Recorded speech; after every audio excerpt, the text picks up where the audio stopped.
We'll start it. Also, I'll do my just a quick. I got a new MacBook Pro, and I can't get any USB device actually connected, regardless of how many dongles I use.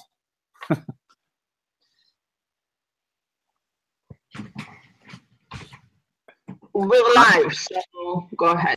Go ahead. All right. Welcome, everyone, to another episode of Continuous Discussions, the open forum where we talk about all things DevOps, continuous, agile, all of those kinds of things. And for a second time, we have a number of the panelists or speakers that are going to speak at the DevOps Enterprise Summit later next month. And we've also got Gene Kim joining us to lead the discussion with this set of panelists. So, Gene, please take it away. Hey, thank you so much, Anders. It's a pleasure as always. This week is going to be a little bit different. I mean, I think we're here to talk about something that I think many of us have been pondering, which is the Equifax breach, and specifically around a specific statement that former CEO Richard Smith made, that the breach was really due to one person's fault. And, boy, where do you go from there? I gotta tell you, it's been sort of dominating my thoughts for the last week, and I can't think of a better group of people who I actually am looking forward to your insights and commentary and opinions on this. I have so many questions. So before I go on and paint desired outcomes, why don't we just go round robin, and I'd just love a quick introduction from everybody. Describe your current role, and maybe a quick reaction, like when you read the headline about the Equifax CEO statement. Carmen, why don't we start with you? Thanks, Gene. Carmen Diardo. I'm a nationwide insurance director who's helping drive our technology transformation. I guess sort of like you, Gene, it was hard to believe somebody at that level with that responsibility had made a statement that was that absurd. I mean, I'll leave it there. Yeah, and I mentioned before the call, I mean, I have really no interest in vilifying anybody, or certainly not Equifax as an organization, but I mean, I think it's just such a great case study of what often happens in the technology field. Let's go to John Allspaw. You're next. Thanks, Gene. My name is John Allspaw. Up until about this past May, I was the CTO of Etsy, e-commerce, publicly traded e-commerce site here in Brooklyn. I have to say that my reaction was one of it was completely unsurprising to me, in fact, and I think I ran out of I guess angst and anger about this sort of thing. A couple of years ago. I don't think that we should be surprised in the least bit. Other high consequence domains have been decades through this sort of thing. This is not uncommon. I suspect that it will only become more common. And my hope is to do something about that, to stave off that commonality in the future. In fact, we're talking a little bit more about this. I mean, that was actually part of my motivation. It was that thought experiment of writing that imaginary airline CEO letter, right? When the CEO of the holding company for British Airways said, it wasn't a systems failure, it was a power failure. And, then the failure was actually caused by one person. So, how do we help create that better world where these absurdities don't happen? Thanks, John. Hey, John Esser, so great seeing you again. Yeah, great to see you and great to be here. Currently, I'm head of operations, senior director of operations at Advanced MD, medical health, electronic health records and practice management. We do SaaS for doctors and clinics and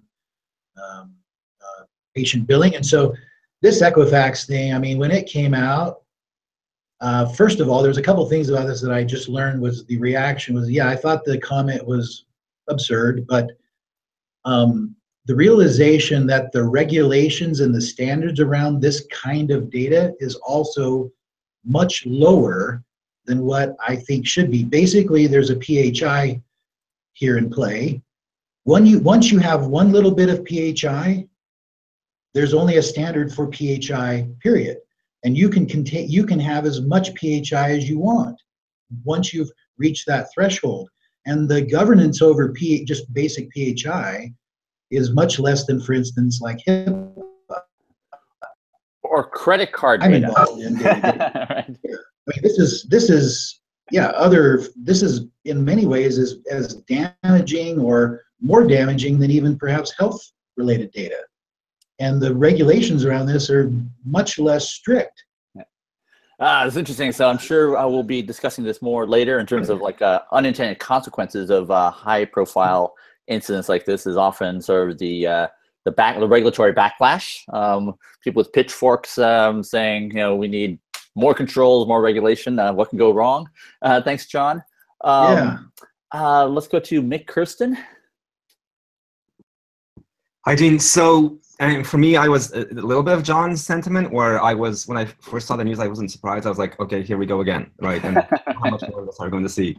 But then I became, my surprise built up as I read about it a little bit more, just because of how mind-blowingly simple, from the point of view of the technologists on this call, some of these flaws were, right? Storing the data in plain text. The fact that the struts vulnerabilities that were exploited are things that, according to the Apache Foundation, from everything that they've learned so far, are things that were actually resolved quite a while ago. So I think one of the most interesting things for us to look at and to dig into is given how simple this is down the road, and we'll have much more businesses who fundamentally at their core are digital and exposed this way, how much worse it can get quickly. In fact, I mean, I think part of the things I'd love to discuss on this call is, right, sure, it was a Java struts vulnerability, right? But I mean, I can imagine, and just, let's imagine in our heads, like how complicated it might have been, right, to actually do this patch. It might have been tightly coupled to whatever, right? What are the problems, architectural debt, right? So let's assume that's everywhere. What kind of help would we ideally look for? So that's going to be a future question I'm going to ask. Absolutely. Thank you, Mick. And Nacello, you're next. Hi, Gene. I'm Scott Nacello. I lead the infrastructure engineering functions at Columbia Sportswear. Thanks for having me. My reactions are a little bit different. My first job was in the military. I was an infantry officer. And in the Army, you own everything that your organization does or does not do, good, bad, or indifferent. And so it's so disappointing to me to have someone just say, oh, that engineer over there did it. And just the ownership component to this. And that, I think, figures quite prominently in the DevOps transformations we're trying to do in our companies. It rings hollow if you're not really willing to own the consequences and outcomes of the transformation that you're trying to drive. And I think that that lack of authenticity is going to hurt companies when they're trying to attract and retain and grow their organizations. So those are my initial reactions. Yeah. By the way, yesterday I heard Don Reinerson talk at the Scaled Agile president, and Don Reinerson, I think, is just one of the most amazing thinkers in our space.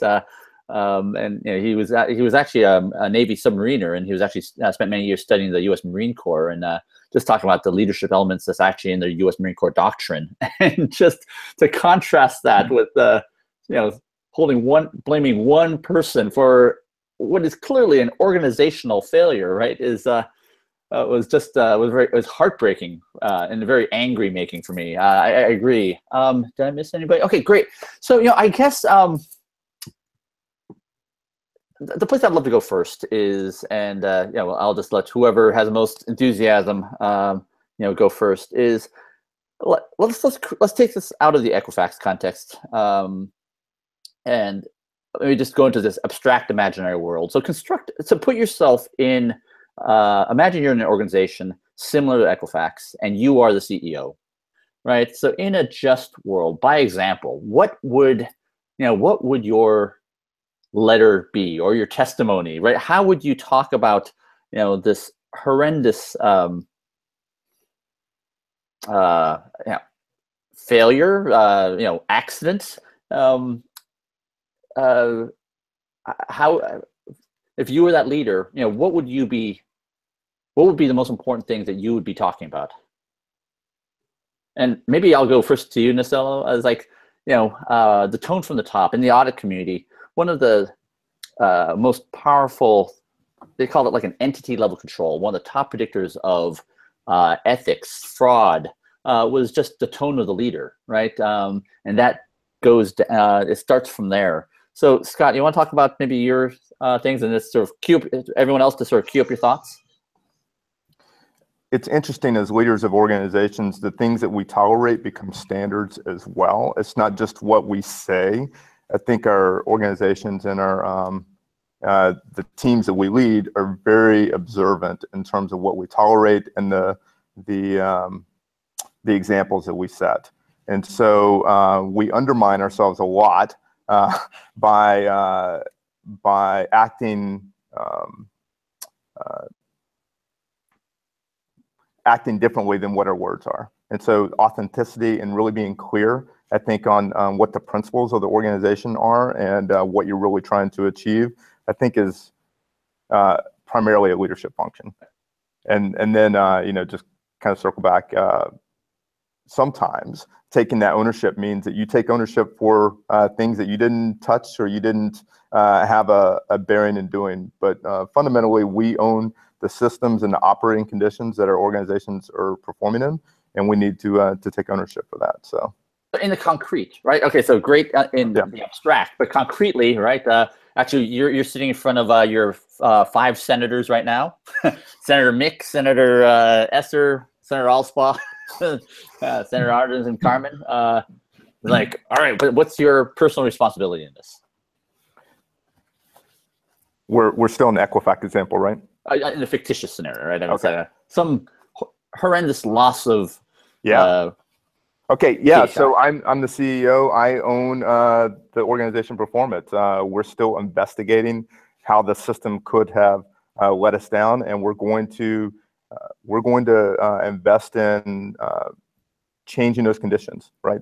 And ultimately, this lies on my shoulders, and hopefully the board has the confidence in me that I can fix these conditions and put us on a different path. So I think the first is I don't have a career in politics, by the way, Gene. Right. Don't you, if you're in that position, isn't the first thing really as a leader, you have to get up and just say, I am sorry, and we failed, and we violated your trust, and we know we have a lot of things wrong, and we're going to correct them. We're going to do the best we can. I mean, you have to come out with just that to start. Right? I think that's right. Yep. Yeah, that's right. I mean, I had an example, and I had an executive who, anytime we had a failure, and this was actually not at Nationwide, just when I worked in telecommunications, anytime anything went wrong, he went and looked for a neck to grab, right? That was his mode of operandi. And we had an outage, and we got called in the office, and I was kind of the leader, but he knew there was a guy he was going to go after, and I knew who the guy was. And we're sitting there, and he's about to go in for the kill, and I stopped, and I go, this was really my responsibility because, and I talked about the process, and we should have caught it, and his whole demeanor kind of changed, right? At that point, we could then have a productive conversation about what can we fix, and the part of, okay, I'm going to find somebody to fire. And admittedly, I was in a position where I could take some hits because this guy probably couldn't. That could have been the end of his career. Yeah. And that kind of turned it over, so you have to accept it, not just because it's the right thing to do, but because then it allows you to start talking in a way of what can we do for our customers, but what we can do to our culture and our systems to make sure that we obviously, this is a system failure of how you do IT, right? And you can start to address it, but as long as you don't take that responsibility, not only, as Scott said, does it send the wrong message, it doesn't let you move towards, how am I going to fix this, right? Because there's a systematic problem here that needs to be addressed. Yeah. John Allspaw. I mean, by the way, I mean, I would be remiss if I didn't say, we have the privilege on this call, the person who helped pioneer these practices, within the technology field. And by the way, one of my favorite parts of the DevOps handbook was actually reading your memos from Yahoo about just the lack of drama around production releases. I mean, it was just, for me, it was like this. I felt like Indiana Jones uncovering this treasure about just the way you talked about these things. But John, I'd love to hear your thoughts on this. I think so. There's a couple things. I think that it is reasonable and understandable that that apologies happen and an acknowledgement. I think an acknowledgement. Look, when accidents like this happen, and remember, accidents like this happen all the time. For the same set of contributions, there's the same set. There are people right now. There are organizations who have data that is, and this might be hard to believe, even more valuable than what Equifax had. And they're not having an outage. And they don't have an idea about why they're not having an outage. I think it's important to acknowledge, certainly, and it's sort of expected that a CEO come out and say, yes, absolutely, we're committed to working this out. And finding a set of concrete directions and commitments to improve. And if you're solving for improving, if you're truly solving for preventing future issues, which is really, I think, probably one of the strongest, if not the only, way to regain public or stakeholder trust, then you have to investigate what was it that particular day. What are the things that make it such that your organization didn't have issues like this before? Remember, the day before the breach happened, Equifax was hugely successful. Right. So you're talking about the notion of like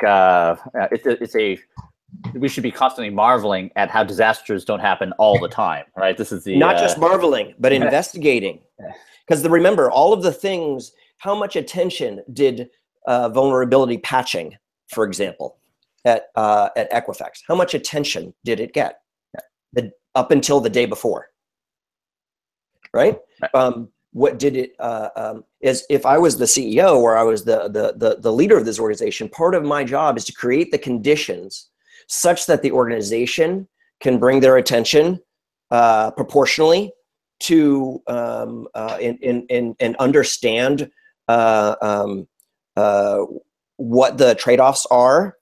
And again, anybody who's been in charge of patching a vulnerability. So a CVE is published, right? I don't know any organization, nor would I believe anybody who were to tell me that the amount of time between a published CVE and the time that it was patched is zero.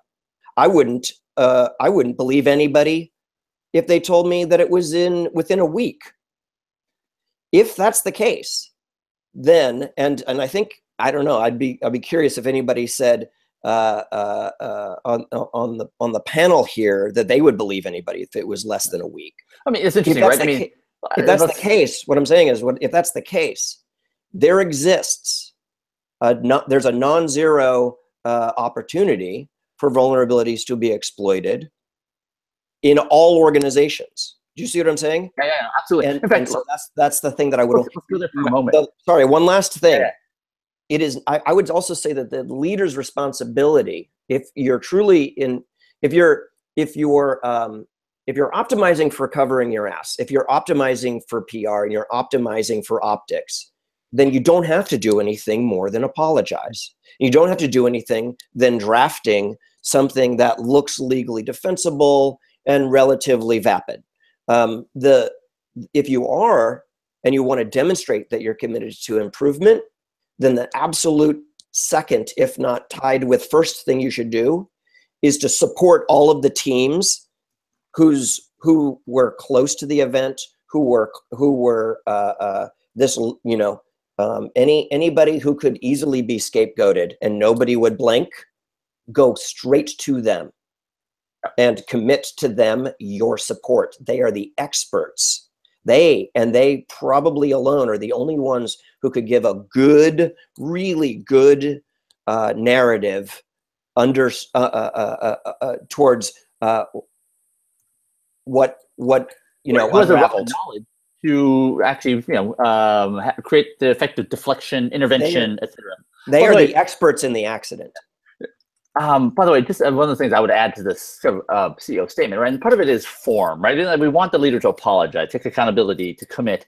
But yeah, I think the other thing in this scenario, right, is I would actually want them to truly understand that this is an existential risk, right? The outside threat has never been higher; it's always escalating, and it is actually left unaddressed. This is a existential threat to the business model, right? If we can't responsibly hold PHI, well then we shouldn't have it, right? Our ability to make money from it should be put into jeopardy, right? So I mean, I would make a commitment that said if I can't responsibly protect it, then I have no responsibility trying to monetize it. I mean, I think that's just an effect. That's a I think any business person would recognize that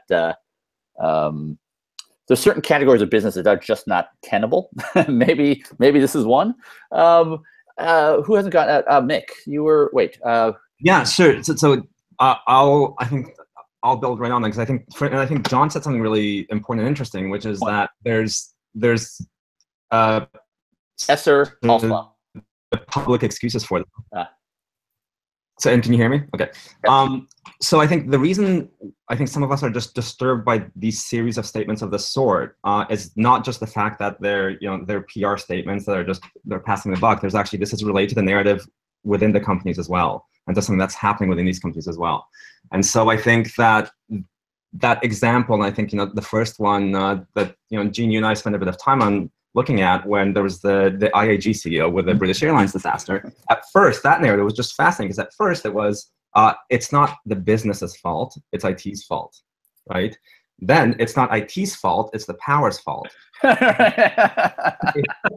That, I think the bottom line is we saw some truth to that mindset, because this is a CEO who's basically the chunk of the airline industry is trusting him to allocate risk properly, and he is not understanding where his risk is coming from. Just assume that CEO also just did not understand where his risk is coming from, because he doesn't understand this part of the business, even though a really large chunk of the rest of this business is managing a risk allocation portfolio. So now let's just flip this to a place where their production and building really cool products is understood. And by the way, just to concretize that, right? So this is despite the fact that British Airways could not conduct the most critical business processes for 3 days, right? 70,000 passengers stuck in airports, right? And so certainly this is a business problem, right? Well, I mean, one that wasn't understood, because you would have obviously made sure the systems are resilient and so on. And again, that kind of excuse to us is like, the BMW plant CEO saying, our production line stopped for 3 days and cost, he would be laughed at. He would have never made it to the role of CEO for a car production or a car manufacturer if that were his mentality. And again, I think this is where we've got the threat of, in the case of BMW CEOs, the majority of them have come from running the car production plants. So in terms of their managerial philosophy, that would just not have ever been a thing. But we're now having these companies who are at various stages of the digital transformations where the simplest things are not understood, right? So I think, John, you innately understand that if you're trying to draw value from the open source ecosystem, and in your value stream you're consuming struts, you have to architect in a way where it's easy, not heroic efforts, as Gene was just concerned with at the start of the call, it's easy to patch struts. Otherwise, that's a business risk. That's actually a CEO board level business risk, that you've got an architecture that doesn't support your business because you've got an extremely clear vulnerability.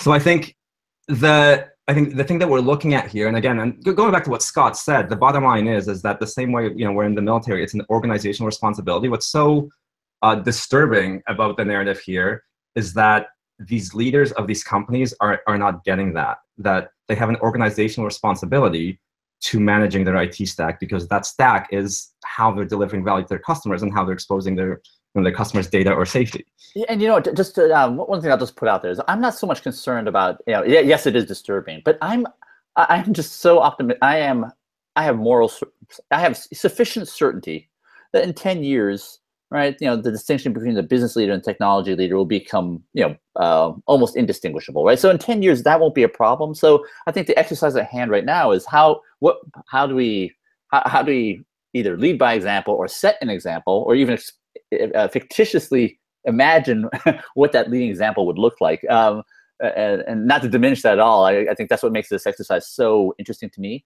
By the way, just a quick, just to maybe show John, you said about like just the ALSPA, the heroics required around patching. I'm thinking about like shell shock. I think for, it's my understanding that's like for many organizations, I mean, this is like an all hands on deck effort to figure out how to resolve the bash exploit. I mean, that was not a trivial undertaking, right? Does anyone have some secondhand stories or firsthand stories they can share just to sort of describe the enormity of like how what the recovery mediation effort was like? Anyone want to share or can't share? I can give some reflection. I mean, I think when shell shock and some of those so those 0 days that, you know, required really low level patching and low level, you know, the question on everybody's mind was, how long will it take us without interrupting service to reboot everything? And when you've got, and what a weird thing that is, in that in the case that you solve for, and some operating systems, you know, certain architectures have some facility to do sort of like online updates and all that sort of thing. I don't think anybody's going to say that that's, you know, been a solved problem for a long time.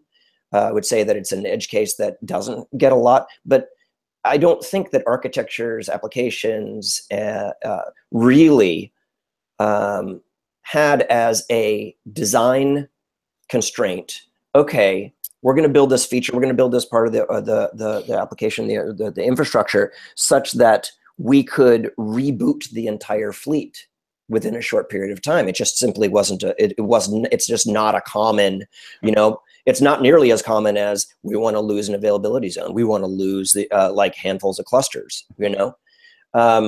So yeah, but again, I want to let other people sort of give some reflections, but remember, in this case, well, let's say in the case of this, we're talking about patching. Yeah. Well, what if we pop up a level and we just say, actually, it's not hard for us to imagine that there was no patch and they got popped, in which case the focus of attention wouldn't be on the patching, right? And so then, but then we could just say, but again, that's the way hindsight works. We get to say whatever we want.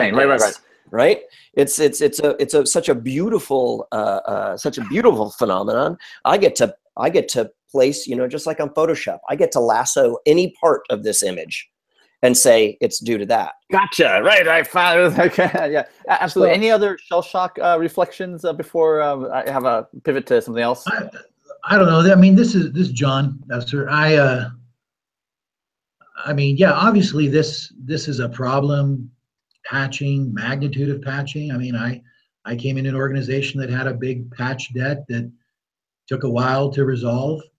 My question though really is, what kind of auditing was going on? Because the stuff that was I mean, the stuff that they brought out is kind of these key things.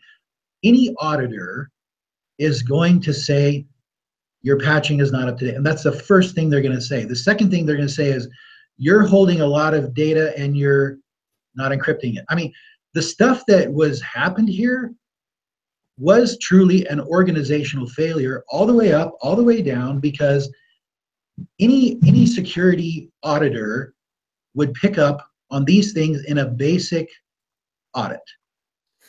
I mean, so the question would be is how long was some auditor or somebody like this, security officer, whoever, going along saying, we have a problem, or were they even doing that? I don't, you know, it's just. I just got chills, right? I mean, John Esser, you know, when you say it goes all the way up and down, right? I mean, you actually painted something else, right? It could go laterally. In the face of the Enron failure, right? That took out Arthur Andersen, you know, the longest lived audit firm, right? And they said, you know, they said the problem was not even just the Houston office of Arthur Andersen that supported the Enron account. There's something wrong with the whole accounting firm, right? And 100,000 employees lost their job, right? And some of my dear friends are partners at Arthur Andersen. I mean, you know, it's interesting where you can take that. I'm gonna, if I want to interject here, I want to sort of register disagree, and I think that, again, like I think that's, if we were to find security breaches, which I think are really just a special case of availability dynamic issue, I think if we were to go to find anybody who's had credit card breaches, I think you're going to find that they had successful SOX and PCI audits. Yeah, right. I mean, the key parts in Sarbanes-Oxley, the absolute key and PCI has the exact same, and so do so many others. Reasonable assurance and timely detection.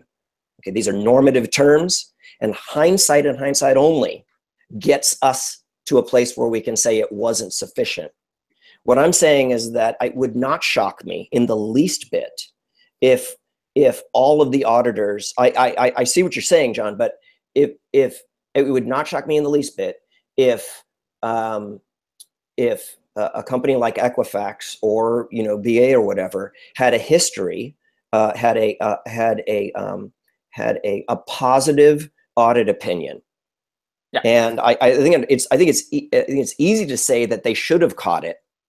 But absolutely, that's just the way that's just how counterfactuals work. Which is instead, I would just say that I think our challenge is to identify how the normal work. Absolutely, and I'm just saying it was this kind of very tantalizing, Esser, when you say, you know, how far could you conceptually spread responsibility? And we have examples in our lifetime where it took out we went from 8 audit firms to 4. By the way, I just learned Arthur Andersen went down because of Enron, and WorldCom, they went after KPMG, and there was actually an action against them for many years. Anyway, so let's go to Carmen Nacello, and then let's switch over to sort of like, you know, what are the leadership norms that, you know, we that can help us get from here to there. Carmen. Well, you know, I think you do have to have a culture, right, that goes beyond whatever audits and other things you're going to have, because I like the motto of it's really another type of availability, right? So again, going back to my telecom days, there was just a culture around mistakes are going to be made. Multiple mistakes, things are going to fail, processes are going to die, hardware is going to fail.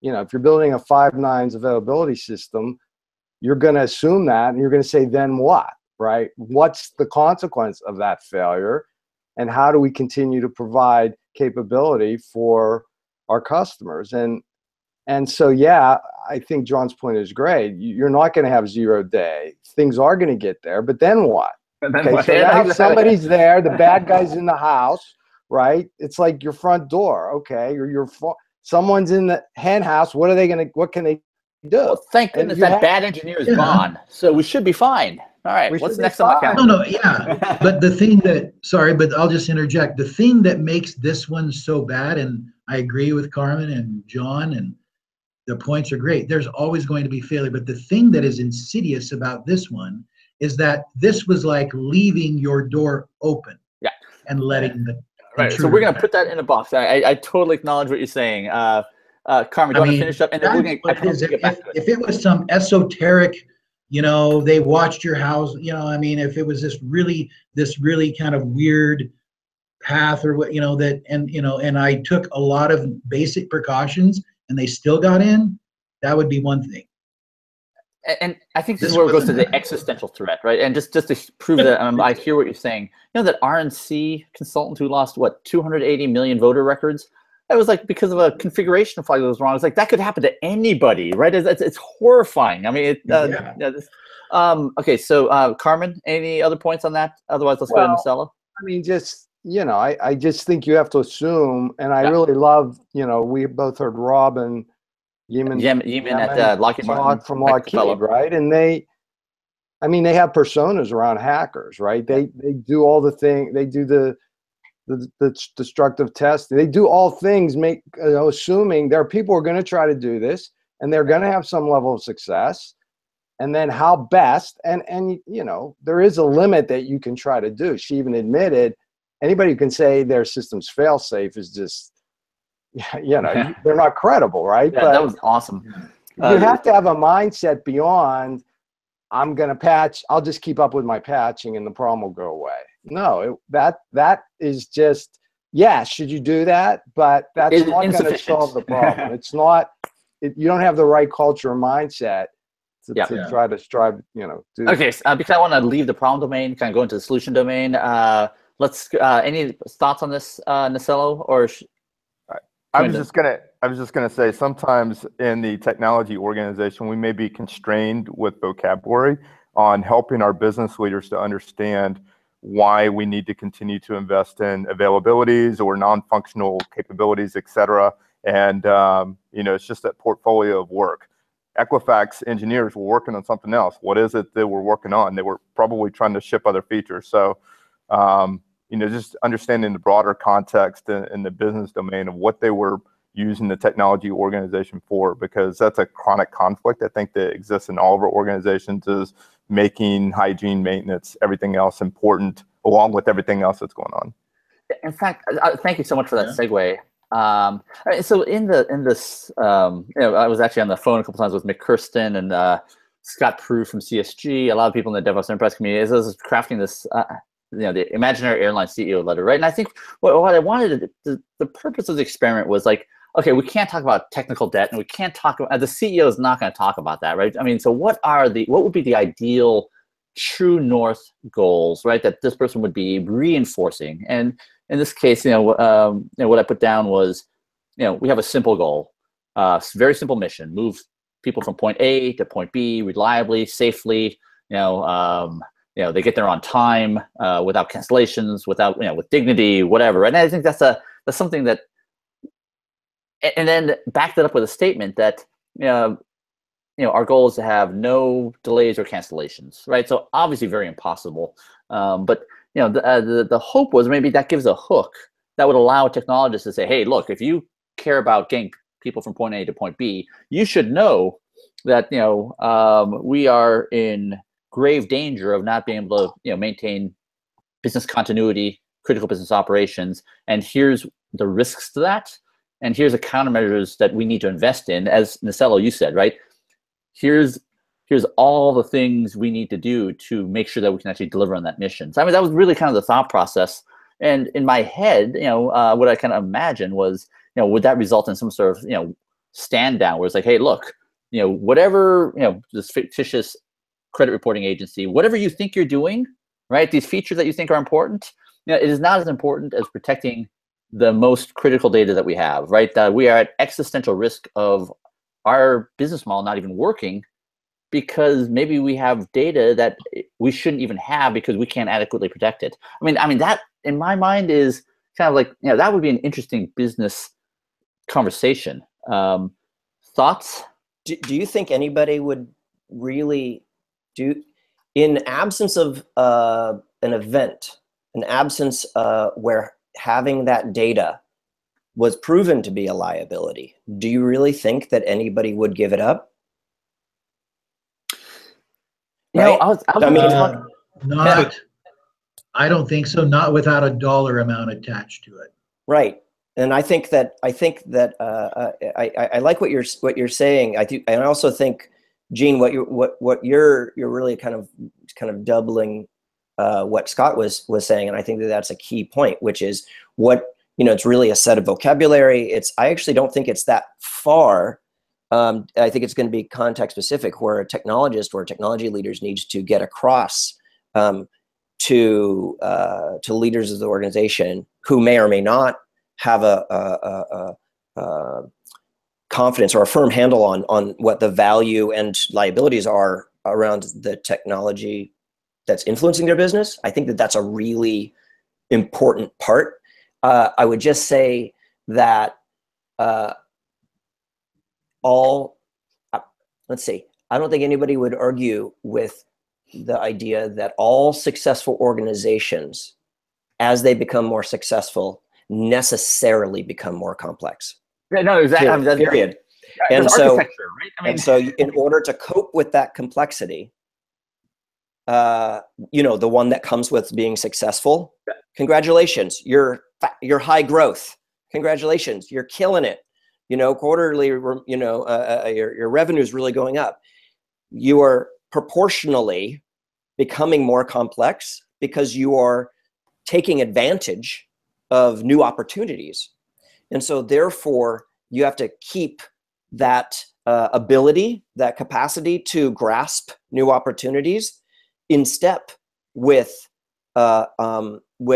investing in all of the things that you need to do to mitigate the risk that comes along with that. Actually, I'm going to do a quick segue into Nacello. I mean, I have to imagine this is like a military metaphor, right? It's like you broke through the enemy lines, but you can't get too far ahead, right? Otherwise, you don't have supply lines, you don't have whatever. I mean, there's got to be a reasonable metaphor for that, right? That's very defensible. No, I mean, I think you've kind of hit on it. The supply line, that's the underbelly of the wartime effort. So you always want to try and hit that. And as a quick aside, one point in my military career, we were running convoys out to our forward position units, and we had medics, and we had cooks, and we had mechanics that were on the vehicles providing security for the convoy. So, yeah. Wait, just to fill in, just add a little bit more detail. And so your commentary is that may or may not, the assurance that you would have about the security of the convoy might not be as high as if it were frontline troops or something. Yeah, like operational tempo sometimes makes you do weird things. And going back to the airline example, last time I flew, the airline was so interested in monetizing all kinds of different things, like extra 6 inches or early boarding or whatever it is. Like, I think our organizations we've convinced them that Agile is a thing and DevOps is a thing, and they're like, okay, let's do this thing. And sometimes it comes at the operational tempo comes at a conflict with the other things we need to do. So interesting. By the way, something that just occurred to me that I think a responsible leader would say, not only is it an existential threat, right? It's like we should be questioning, this data is, the consequence of losing this data is so high that we should reflect on, whether we can responsibly store and protect this data. And then 2 is, let us not fool ourselves. When things like this happen, regulatory bodies start getting involved, investigators start getting involved, and I, as a leader, would want to get ahead of that, right? We are going to prove, we're not going to do something to make the regulators happy. We are going to do this because we know that this is what a responsible, successful organization does, right? I think it's just another way to, that's something I would love to see from that leader. We don't know that the leader at Equifax didn't say that. Oh, I'm good. We're in a totally different, our own little happy universe. Or Target or Home Depot. Yeah. Or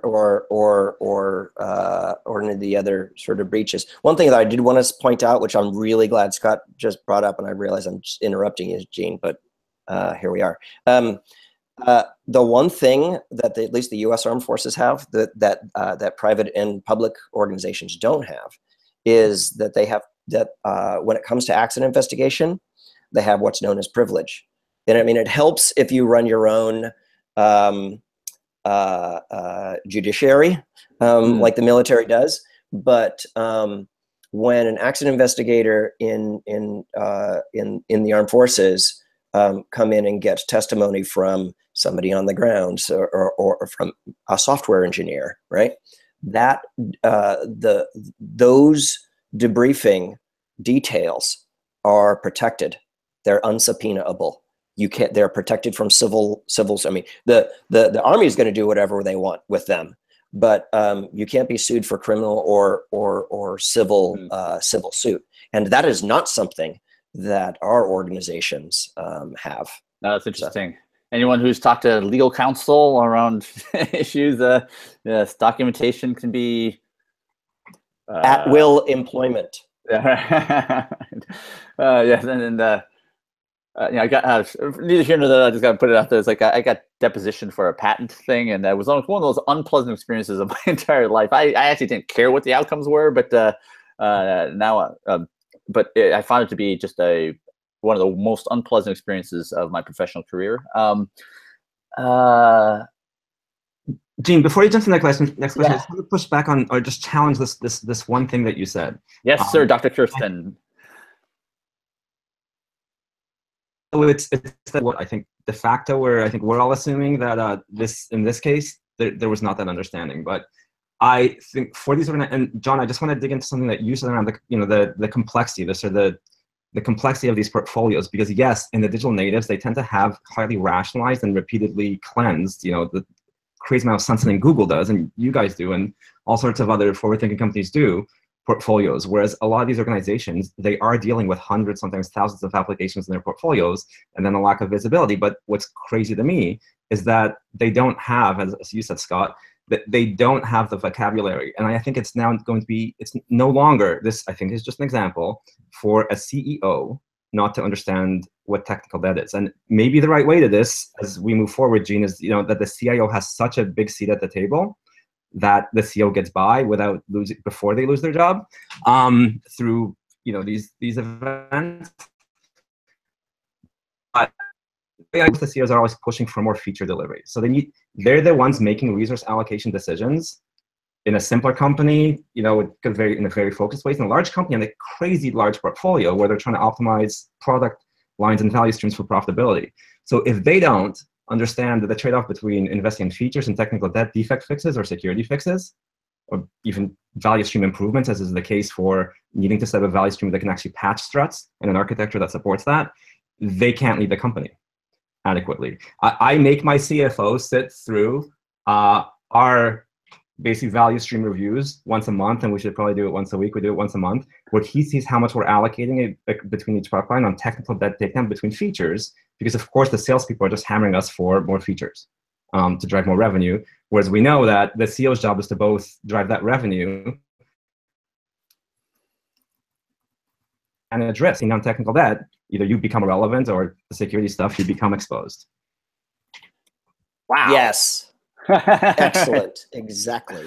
But, and I think in the imaginary CEO letter, right? I mean, that was so I used the device of the NASA accident, right? It's like, if this, I mean, just to show my work, right? Expose my thinking, right? The line I wanted to draw was, in the case of British Airways, IHG, right?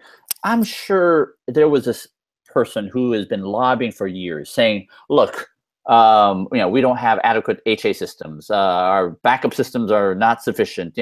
Someone knew something, right? And they're probably running into some horrendous bureaucracy and uncaring level of management that they couldn't break through, right? So the narrative device I used was like, watching.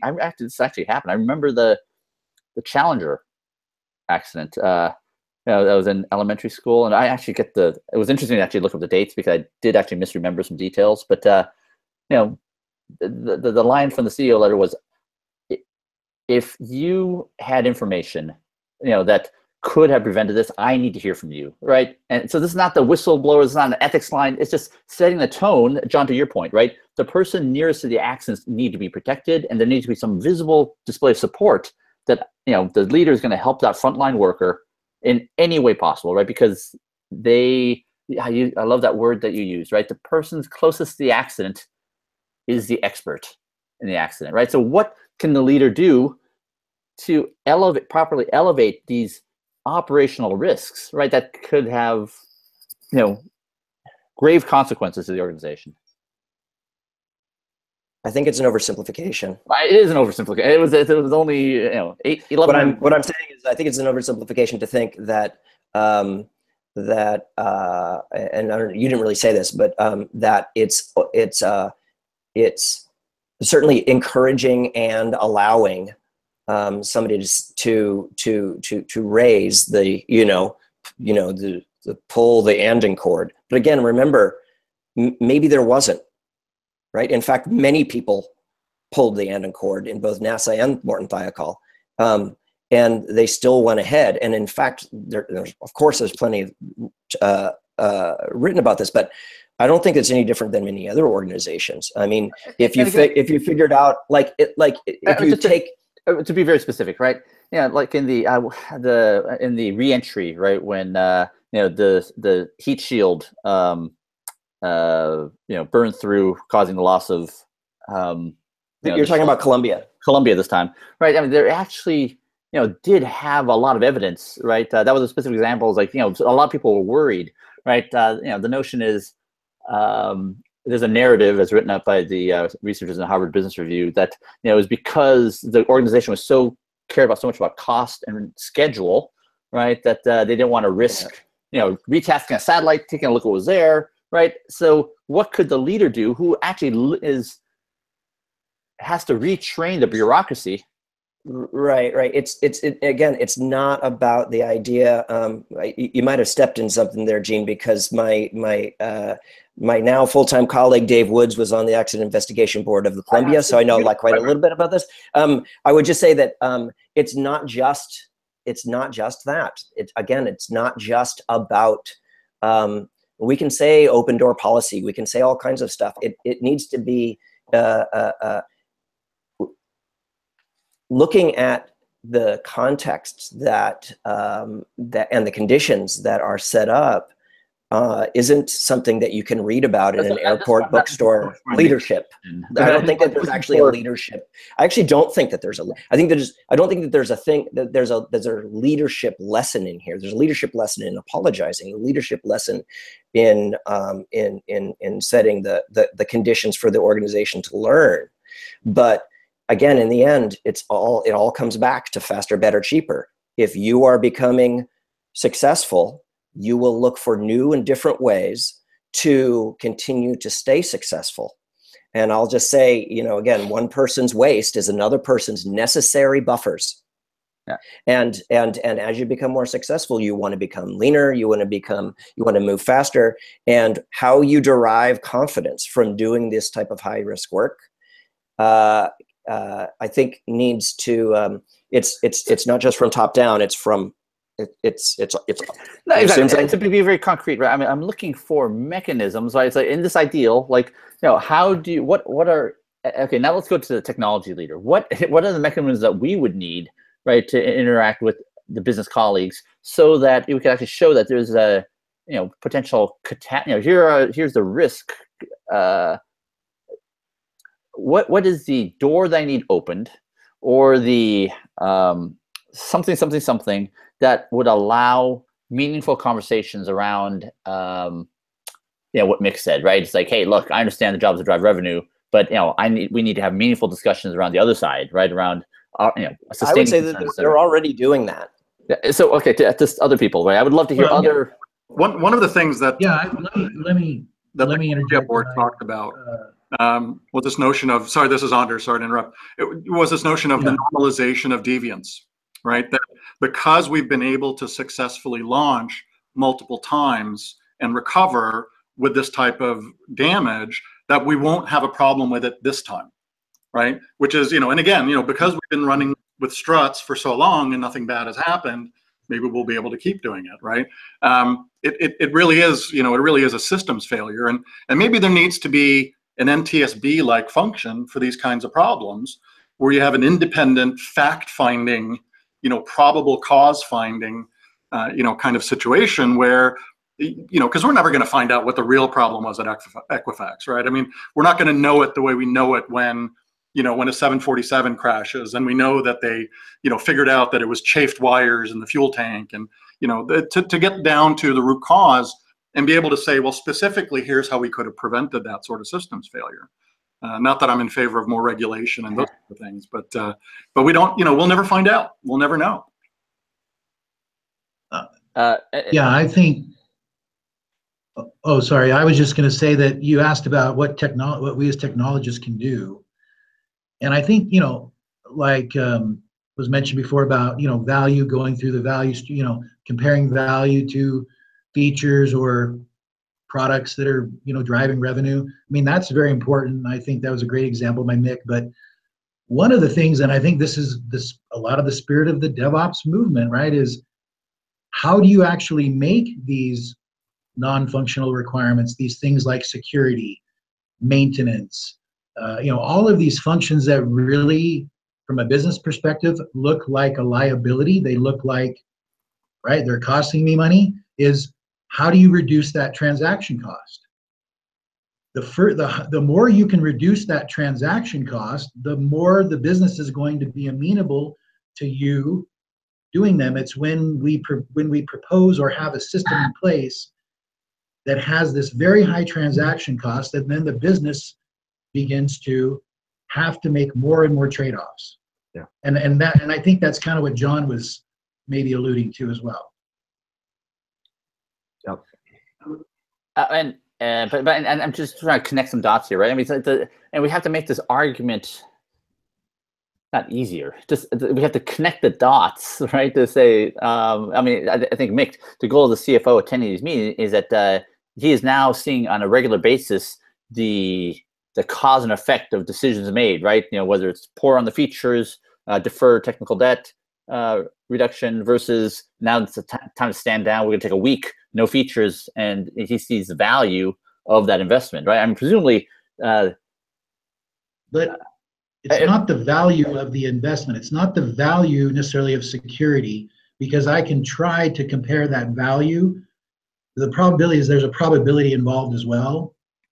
But you're always, in my experience, you're always going to be able to do what you need to do as a technologist if you can make it affordable and a non-issue. but I would say in this case, right, you're right. It's not the value. No, that's ideal. There's a trust, right? It's like you're going to stand down for a week, and I have trust that what you're going to do is actually creating value for the organization, and it's not in the form of a feature, right? I mean, Mick, can you just say a little bit more about that? Exactly. Like, think what Gates did when security became a thing at Microsoft. It was an extremely broad strokes, again, oversimplified because they're more or less a digital native. He said, you're going to allocate the majority of your backlogs for the next X months to security. We're going to re-architect, and in that, I think there's this other point. We do have to reduce the cost of that, because from then on, they went away from this model that we saw recently of quarterly security reviews, as is in the case that we talked about, constant in terms of their security process. So they re-architected their value stream, and then their architecture with the software itself becoming easier to update, patch, and pass that on to their customers. So Mick, a concrete question to you is, so what do you think that he saw that earned, that created the most amount of trust or confidence that, this kind of invisible work, was so valuable? Yes, and Gene, when we're, our CFO just calls himself an accountant, and so you have to bring it back to those terms in the end, right? And same with some of these CEOs, it's got to go back to business terms, where it's really it's just dollars and risk, because in the end, they should be looking at, these leaders need to look at the net present value of where your company's going, and they understand if you've got high velocity, but then extremely high risk in this new application, which does have sensitive information, let's say, they're exposed, and the net present value will be lower. So it's deeply understand the security issues, architectural issues, like inability to patch or technical debt, that they don't, and we need to communicate that. So Hubie is kind of had a little aha moment, right? And I think there's sort of metaphors that they would totally understand. Like, we can grow sales by hiring more salespeople, but maybe the quality of the revenue won't be as high, right? We're going to be, the deal sizes might be lower or something, right? I mean, I think that's a trade-off that you can go faster, right? But the long-term viability of the business, may not be as. I mean, there's a deflection in the curve. Do you buy that? Yes. Yeah, interesting. We can go longer, but just so you guys, we're at time. Well, we are at time. This is so great. Why don't we just do parting thoughts? I gotta tell you, this is such a treat to have had this discussion with you. And by the way, John, I really appreciate you reaching out. You reaching out. After I put that out there, and hopefully you kind of see what my intent was. It wasn't really meant to be a thesis, but just a thought experiment. It came up again with the Equifax thing, and I got to tell you, it has been dominating my thoughts. So should we go around and just any last comments? And my last comment is, thank you so much for the time. I so much appreciate all your insights, everybody. Why don't we just go in the same order before Carmen? No, thanks, Gene. Thanks, everyone. I love just learning from these guys, so I appreciate being on the call. Right on, Carmen. Anders, and then Alspa. Great discussion. I mean, I think it's we still have a lot to learn in this industry, and looking to other industries for metaphors and similes and all kinds of things in terms of how they grew up and became a little bit more mature about how they go about their work is pretty instructional. So that's awesome. By the way, and also I would agree with you, right? I mean, I think the more that we can change our language to match things that they would similes, metaphors. I mean, I think that's the responsibility of the technology leader. Alspa, you're muted. I had to unmute. Thanks everybody for talking. I think that having the dialogue is really important. The last parting thought I would say is that I'm not surprised that these sorts of events happen. I don't think that we should be surprised. It's likely that there will be more. I will say that, and I think that we alluded to, certainly Mick alluded to, and I think some of the others, I think that organizations that didn't necessarily see themselves as technology organizations, or at the very least software reliant organizations, including airlines and hospitals and those sorts of organizations are finding out. And I will plus one to what Scott said, is that it's on our shoulders to spread this type of vocabulary and give those folks words and concepts to use as we talk with them. Right on. Always awesome, and thanks. So much fun, John. Alspa. Esther. Yeah, it's just great to be here. Thanks to everyone. Obviously, this is the Equifax, and I agree with John. I mean, these things are happening all the time. Many things we don't even know about, but this is going to play out over years, and the ramifications of this is going to, I will say that when Target had their big breach, thought it was going to really impact their business, and it turns out it really didn't too much. And so I'm also wondering if we as the public are becoming somewhat, I don't know, immune, not immune, but just resilient to some of this as well. And so we'll see how this goes. But thanks to everybody. Thanks, John.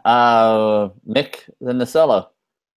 Yeah, I'm just going to echo what John said. I think we, in terms of us taking responsibility for the bigger picture, we just have to figure out a way to take some of these great discussions and figure out how to educate this generation of business leaders with again some of the great points made here today. So. And we somehow have to do a better job at that. Awesome. Nacello. Yeah, I would just say that, thanks for having me. I'm looking forward to seeing everybody in San Francisco in November. I think a culture of retrospectives, even for near misses, you can put them on the calendar once a week for your teams. Retro something, anything. It can be a success, it can be a near miss, it can be something that was a Seb 1 incident, but just really kind of bootstrapping that retro culture as a mechanism to increase the learning, and as you build up all those layers of retros, then it gets easier to have the more difficult conversations, because you've trained the organization that no one's going to get in trouble, and that you really care about getting to truth and continuously improving. Awesome, thank you, Scott. And by the way, I'm just putting into the chat channel some notes I took listening to Don Reinertsen talk, Dr. Don Reinertsen, and about the work that he did studying the U.S. Navy and the U.S. Marine Corps, just about sort of doctrine and contrasting that to kind of the behaviors that we're talking about today in terms of Equifax CEO. Hey, right, Gene, could I get one quick sentence to end with? Stellar report. You should definitely talk about that too. I just want to I want to direct if any software engineers at Equifax are listening to this. Oh, I want to take a second, and I think I speak on behalf of the panel here. We hope you are doing okay.